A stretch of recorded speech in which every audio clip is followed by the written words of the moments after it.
Welcome to our Bard's Tale 4 developer commentary. I'm David Rogers, lead designer, and I'll be your guide on today's adventure. The quest of my adventurers, Maeve, Tommen, and Sven, has led them through the Ficti Forest, which neighbors Skara Brae, to the mouth of the forbidden Charn Dungeon. We treat our outdoor areas much like dungeons, full of twists and turns, traps, puzzles, and monsters. Our adventurers have just emerged from the hostile portion of the Ficti Forest, and are now approaching the Charn Dungeon itself. Do the rest of you hear that? Here, you hear an example of party chatter. As your party explores the world, you'll hear them talking amongst themselves about what they're seeing. Now, before we go any further, we heard you loud and clear. We won't be having the portraits bounce as they talk. This was a first pass at that system, and we're now exploring other ways to convey who's speaking. The goal is still the same though. Enhanced companions are one of our stretch goals that we're including in the game. And we want our companions to have personalities, opinions, and relationships with one another. We're using free move mode right now, but we know that grid movement is important to you. So at any time you can switch to grid movement mode. Our entire world is traversable using grid movement. Our grid is actually a web of nodes, which allows us to better shape paths so they neatly conform to irregular terrain. But we took special care to compass align the overall grid, so that the most hardcore among us could better map out the dungeons on graph paper. This is an enemy vignette, something we're able to set up to help tell stories and make the dungeons feel lived in. These goblins are here to loot the Charn Vault, but weren't expecting visitors. My party decided to avoid them altogether, but this isn't a cutscene. You can walk down there and put an end to their looting. Here, we see The Stone Remembers, an example of our songs of exploration. As you adventure, you collect magical songs that grant your party new abilities. They might unlock new passages, knock down walls, reveal hidden treasures, or ingratiate you to certain NPCs. Here, The Stone Remembers rebuilds certain broken stonework.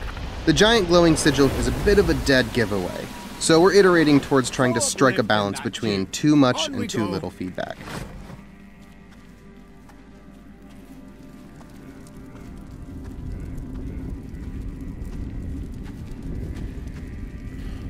This is a Fashan patrol.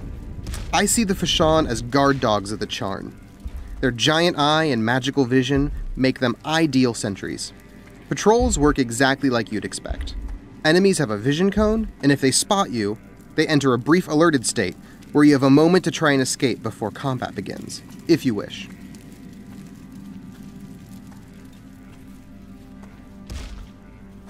Bard's Tale combat has always been tactical, but often you find yourself using the same tactics fight after fight. We set out to make each combat a puzzle that would keep you changing tactics to adapt to the enemy. We're keeping combat turn-based, but you can now select the order in which your actions execute. We even allow the same character to make multiple actions in a turn. This opens the door for much more elaborate combos. And all of this is managed by opportunity. This goblin grunt spends one opportunity point to move, and another to use hooked stab, which skewers whoever's directly in front of him. In this case, it's Sven, for 10 points of physical damage. However, Sven has 3 armor points, shown here, which reduce the damage down to 7. Now, the Goblin Marksman uses Loose Arrow. Archers are tricky, as they have abilities that can target your adventurers anywhere on the battlefield, though their attacks are generally a little bit weaker. These are the bane of your glass cannon's existence, as their attacks cannot be easily blocked by sturdier fighters. Now, the Fashan is channeling a Hypnotic Eye attack.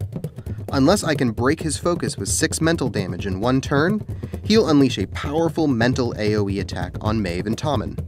Mental damage is one of our 3 damage types. It ignores enemy armor, and it disrupts enemy focus. Now, it's our turn. I want to burn down that high-health goblin grunt. Since he's got armor, I'll have Sven use Sundering Smash first, to rend that armor right off of him. With the rest of Sven's attacks on cooldown, I'll have Sven swap places with Tommen, our bard, so Tommen can use Storm of Blades on the Goblin Grunt.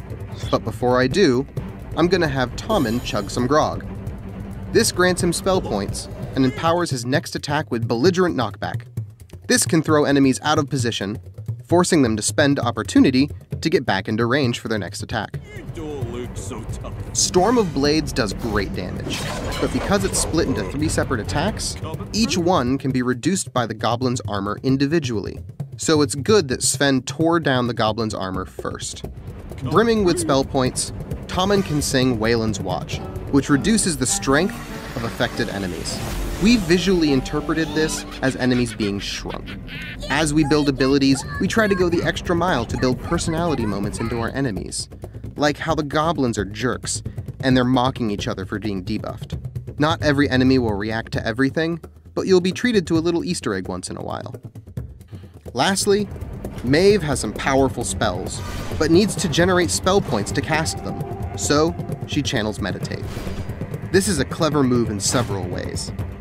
At the end of the turn, the Fashan's attack will go off, but we've shrunk it to reduce its strength. So I know it won't do enough damage to break Maeve's focus. Also, focusing is an effective defense against mental damage, as mental damage is first dealt to the focus meter before it's dealt to your health. What was that? Looks like we're not alone in this room. What you're seeing here is a special event, which we're setting up for specific combat encounters. These will add curveballs and unique challenges to certain fights. We want to keep you guessing and on your toes during combat. Not every combat will have scripted elements like this, but expect it to occur in certain fights, and particularly in boss fights. The Fashan's hypnotic eye attack goes off. Maeve weathers the blow with her focus intact. Sven isn't so lucky, and takes 6 mental damage. It cuts right through his armor. The Goblin Marksman hit us with a few shots, but thankfully, the Wayland's Watch debuff has softened their attacks. The Fashan uses Lunging Talon, which moves him forward as a side effect of the attack. Certain attacks can cause you or the enemy to change position. Meanwhile, the Goblin spends an opportunity to move forward, attack, and then drops into Coward's Defense. Coward's Defense is a stance. This works similarly to channeling as we saw earlier, except the ability comes into effect immediately and doesn't end until his focus is broken. Coward's Defense grants the Goblin bonus armor, countering Tommen's Storm of Blades. As the enemy ends its turn, Wayland's Watch wears off. Maeve's meditation is now complete, and she gains 1 spell point. It's our second turn, which means some of Sven's more powerful abilities are now off of cooldown and ready to be used. I move him into position and then use Maeve's levitate ability to set up a double kill. Sven has basic alchemy knowledge, which allows him to be armed with a potion of power during combat.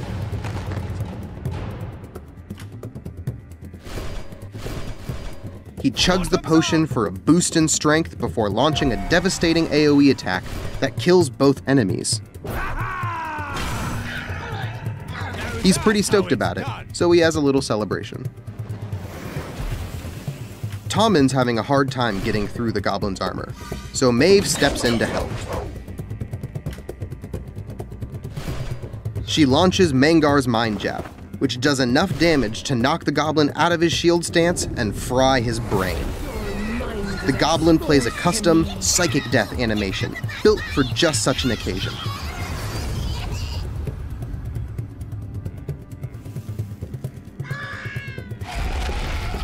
Ah, looks like our mysterious Alpha Predator has returned, and isn't taking too kindly to all these intruders in his lair.